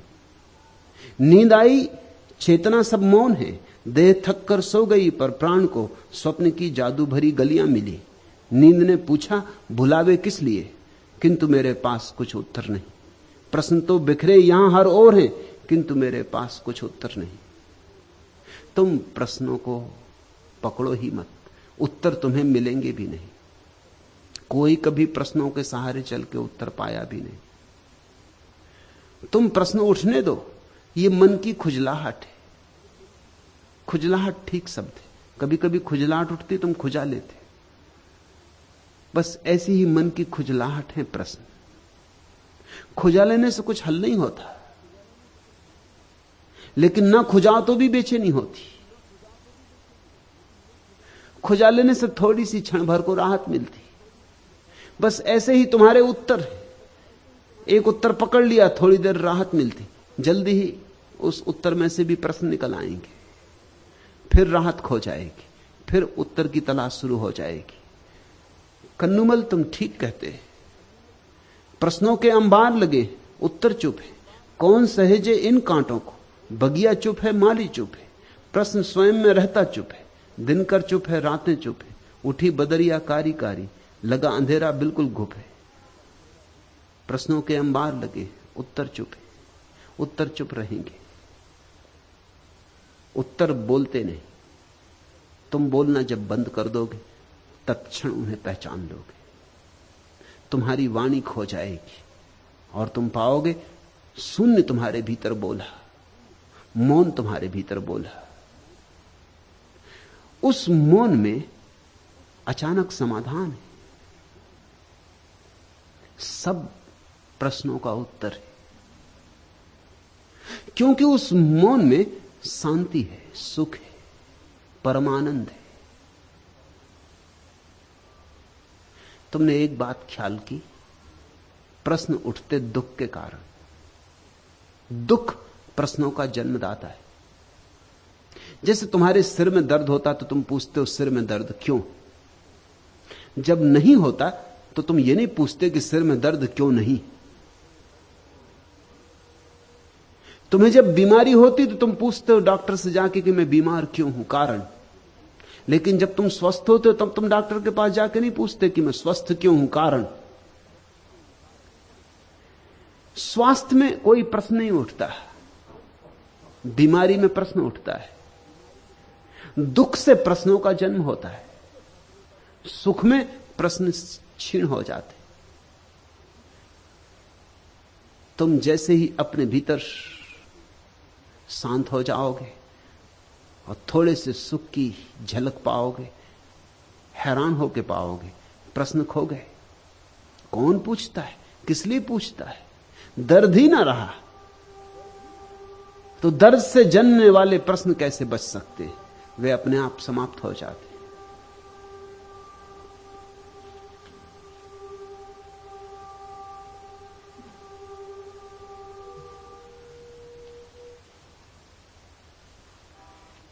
आखिरी प्रश्न,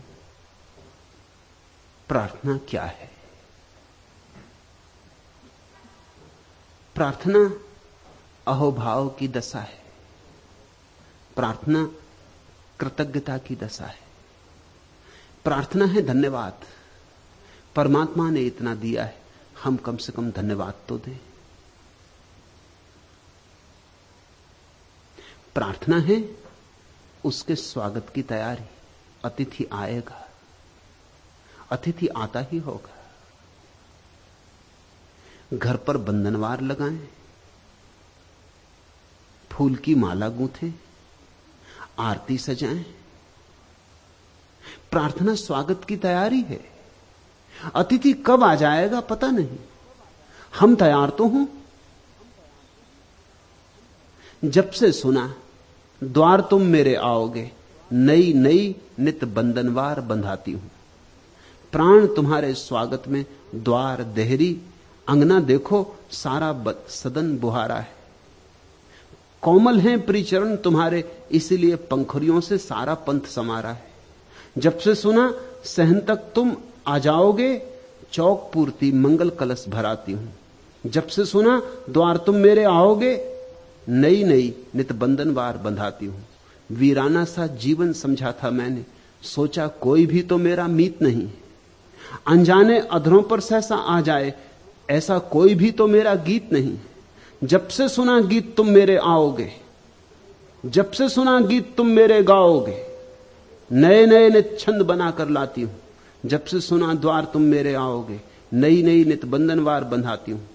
इन नैनों में नए सपन का मेला है, सतरंगी ये चाह हृदय में मुस्काती। कैसे काटूं पंख कल्पना के सुंदर, मन की सोन चिरैया देखो अकुलाती। जब से सुना प्राण पर मेरे छाओगे, नए नए नित मादक सपन सजाती हूं। जब से सुना द्वार तुम मेरे आओगे, नई नई नित बंधनवार सजाती हूं, नई नई नित बंदरवार बंधाती हूं।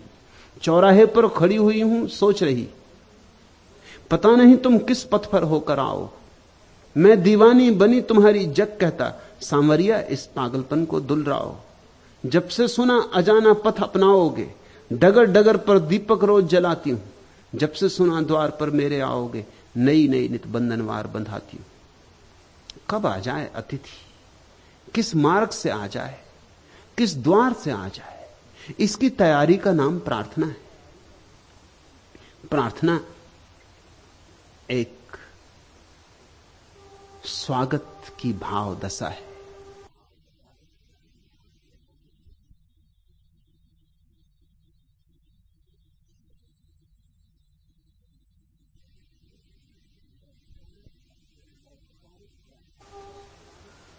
औपचारिक प्रार्थना में मत पड़ना, सहज हो प्रार्थना, सरल हो, तुम्हारे हृदय से उठी हो तो ही सार्थक है।